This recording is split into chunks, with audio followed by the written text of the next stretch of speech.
Hey, this is Sky. Welcome to my YouTube channel. It's Sunday night. Just got done watching some football. Figured I'd make a video. Just kind of got this topic on my mind. If you're interested in life coaching and mentoring, go check out my website at skyazrael.com. I want to talk about the solitary path. I've mentioned this before. It's an aspect of warriorship. When you become a warrior, a spiritual warrior, a warrior at life, a mind, body, and soul warrior. Somebody who's going above and beyond, who's highly disciplined, courageous, ready for battle, training. It can be a solitary path. It usually is. It doesn't mean it has to be lonely. Don't look at solitary as a punishment. We think of solitary confinement. I don't want to go in the hole. Don't put me in solitary. I knew motherfuckers that love solitary. You get so programmed in there and you put them back in general population and they don't know fucking how to act and they're all weird and then they have to go right back to the hole. By choice, they want to go. Some people just love that shit, but I'm not talking about solitary as a punishment.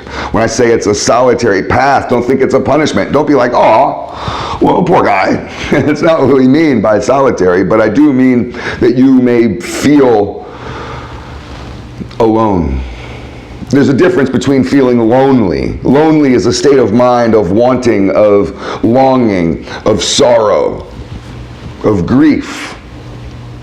Lonely is negativity. Being alone is a recognition of just not having other people around. Sometimes you need that alone time. Some of us with PTSD, we really need our alone time. I cherish it. I don't mind being social, and I'm good at being social. I'm a good talker and whatever, but sometimes I just need no talking. No people, no questions, nothing. Just me and my world, Sky's world, that's it.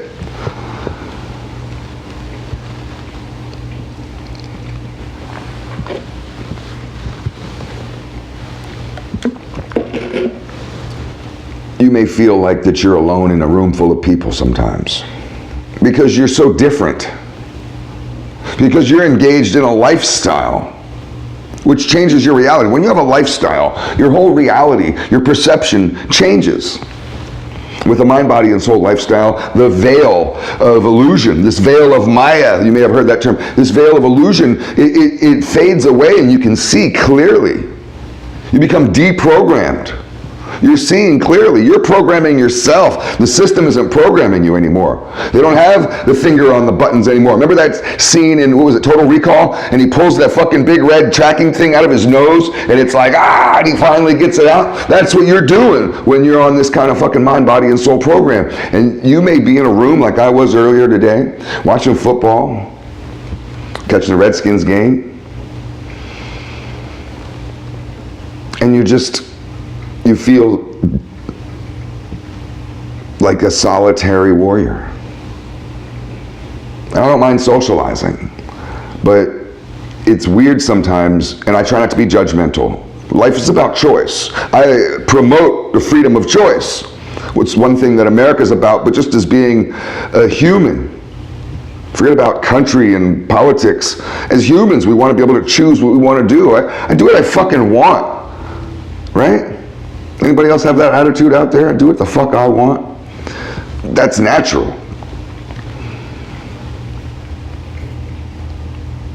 But I choose to restrict my diet and to eat for nutrition as opposed to eating for pleasure. That can be a problem when you're at a party of football people and you're not eating chips and the crap. And you don't, no, I don't need a hot dog. No, thank you. You know, and people are just like, well, why not? What do we got to get into a conversation about it, really?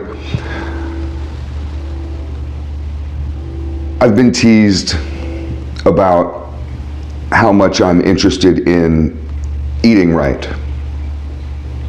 That the way I restrict my diet and to count my protein and to be healthy and to switch out bad carbs for good carbs and to say no to little snacks and goodies and candy and all that kind of stuff somehow makes me weird.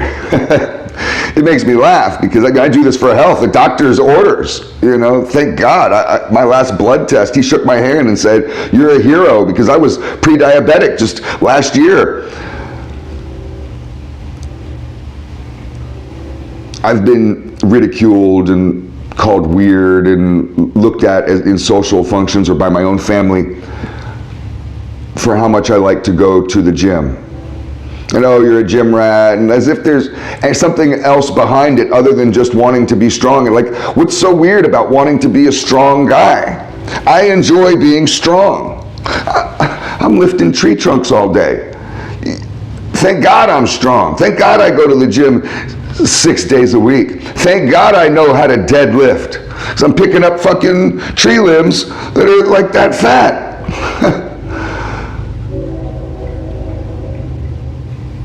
But I know what it's like to be in a room full of pot-bellied, beer-drinking, rotten-toothed, go-nowhere, do-nothings.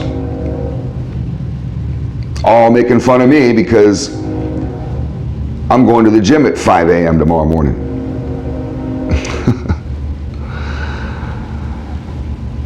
I know what it's like to be the only one who actually knows something about the topic at hand when people bring up subjects. I know what it's like to feel like the only one in the room who's not afraid of civil war, who's not afraid of the future. I'm not afraid of politicians. I'm not afraid of the military or black helicopters. I'm not afraid of conspiracies or all this bullshit that people like to spew, and there's like, oh no, I'm not afraid of any of that stuff. It makes me a weirdo.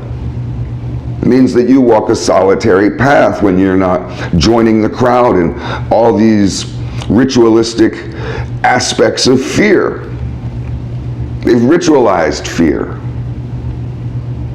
And if you're not celebrating those rituals, partaking in those rituals, bowing to the fear god when they all bow to the fear god, if you're not doing it, you look like a weirdo. Be a weirdo. That's how you know you're on the right path. If motherfuckers are telling you, making fun of you because you're reading books, oh, you think you're so smart, you know you're on the right path.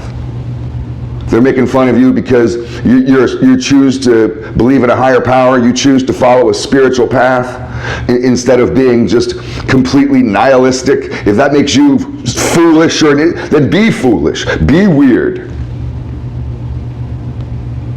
If you have to spend a little extra money and shop a little bit better and learn how to eat, whether it means to go on YouTube and watch some videos or to go to a nutritionist, and that makes you weird, and it cuts out lunch hours with the bros, you don't go to the food truck no more, the roach coach, you actually bring your own lunch, or you go someplace healthier. If it means that you're not going to go to dinner because you know the places that your friends eat at are all crap, maybe you'll go along as just a social function, but you won't be eating.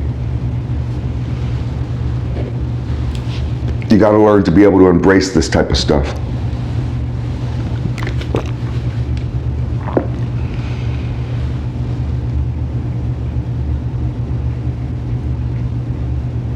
When everything comes down to it in the end, it's the strong that survive.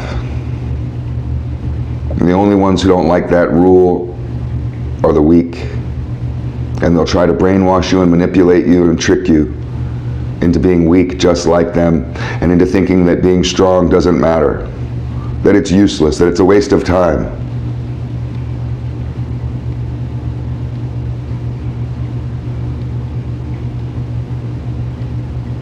We need some good warriors at the end here. There's never truly an end. There's just these transitions. All throughout history has been that way. It's all food for thought. Thanks for watching.